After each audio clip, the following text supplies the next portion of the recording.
This is a Minolta X300 film camera, and if you were to believe some of the people on social media, this takes better photos than my Sony Alpha 7 R5.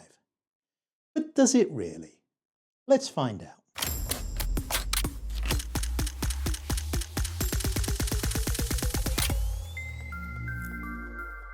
So looking at some of the videos on YouTube and some of the comments, particularly on threads, I see some people saying that film is better than digital. I see people saying they've achieved things with film that they could never achieve with digital, that film is the way forward. But that's wrong. Film isn't better, it's just different. And that's the key thing here. Now, to preface this video, I'm going to say that I'm talking about 35mm film versus aps-c and full-frame digital cameras, like for like if you like. I'm not talking about medium format and 5:4 photographers that are shooting high-end film photography.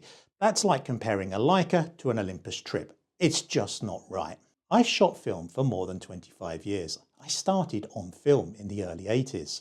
I've shot every format from 110 all the way through to 5:4, but my primary film type would have been 35mm. I understand how 35mm film works. I not only created images with it, but I processed it. I processed C41, I processed black and white, and I processed E6. I have an understanding of film. And film is great. I'm not here to say don't shoot film. What I'm here to say is don't belittle digital just because you've made a choice to shoot film.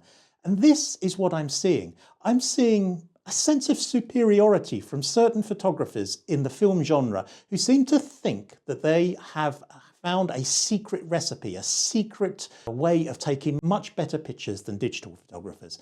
And that obviously is patently wrong. Now, there are very, very good film photographers out there. I see many of them on threads. And the simple fact is that there are two genres of really good film photographer. There are those that have been doing it for many, many years that cut their teeth on film. And then there are those that have chosen to do it for commercial reasons, perhaps wedding photographers that prefer the aesthetic, or high-end commercial photographers, perhaps landscape photographers who are shooting 5:4 field cameras. It's a personal choice. But a lot of these comments seem to be coming from people that have picked up one of these off of eBay, stuck a roll of film in it, and 10 days later proclaiming it's better than digital. And that just annoys me. And I'm sure it annoys one or two of you as well. Let's have a little look at some of the real disadvantages of film compared to digital. And the first most obvious one is the expense. It is expensive. The roll of film in here is a 400 ISO black and white film. It cost me around $8 to $10 for 36 exposures. I've got a film being processed at the moment for the second part of my film about using this camera, my late father's camera. I'm waiting for that to come back. That cost me £15 just to have it processed and some medium res scans. Then we get to the printing. Printing is not cheap, and printing from film is definitely not cheap. And that kind of brings me to the digital scanning of film. Unless you're actually printing your film directly from the film, you are creating a digital image. You have to scan it and then print it using digital printers. Now that might be a simple Epson or Canon printer, or it might be a huge dedicated lab-based printer, but you're still creating a digital file from it. The only real way that you're getting an advantage out of film is if you print that film directly from a negative onto paper.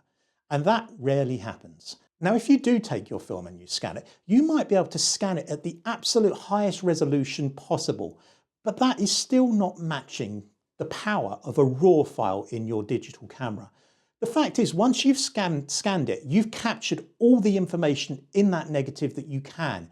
You can't pull back highlights, you can't raise shadows because that information is just not there. If you're shooting a RAW, like on this Sony Alpha 7 R5, I've got leeway. I've got probably 14 stops of dynamic range, plus and minus a little bit at either end that I can pull back in that RAW file. And that is a big difference. Now, if you're printing that negative directly, you do have certain control over it. But how many of these photographers, these film photographers, are actually doing the printing themselves? And that brings me on to another issue with film, and that's consistency.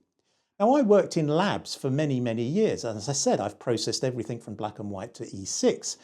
And a slight half point of a degree off in an E6 process will throw the colours out dramatically.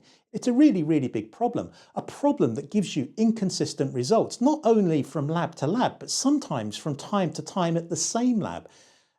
You need to have a really good lab technician that is absolutely at the top of his game to make sure his chemicals are 100% fresh, that the temperatures are absolutely spot on. And those temperatures can vary. If you've got a warm day, you switch your machines on in the morning, those temperatures can creep up and you might have to switch the machine off to bring them down if it's a hot day. So there's so much inconsistency and variability in film photography. Now, some of you might say that that's a good thing, that it's that inconsistency, those imperfections. But if you're shooting film and perhaps you need to reshoot something, you've got your film back and then you have to reshoot something and send that film off again to the lab, there's a possibility it won't come back with the same color, particularly if you're shooting transparency. Perhaps negative as well. That can be tweaked out a little bit in the printing format, but generally it's not going to be 100% exactly the same. With digital files, of course, they are. Now, I will agree, film does have a really nice aesthetic to it. It does have a different look to digital. But when I say that, I'm saying digital straight out of the camera or straight out as an edited RAW. With a little bit of work, lowering the contrast, lowering the clarity a little bit, perhaps adding a little bit of bloom to a file, making your RAW file more subtle, you can quite easily match the aesthetic of film by using a digital file.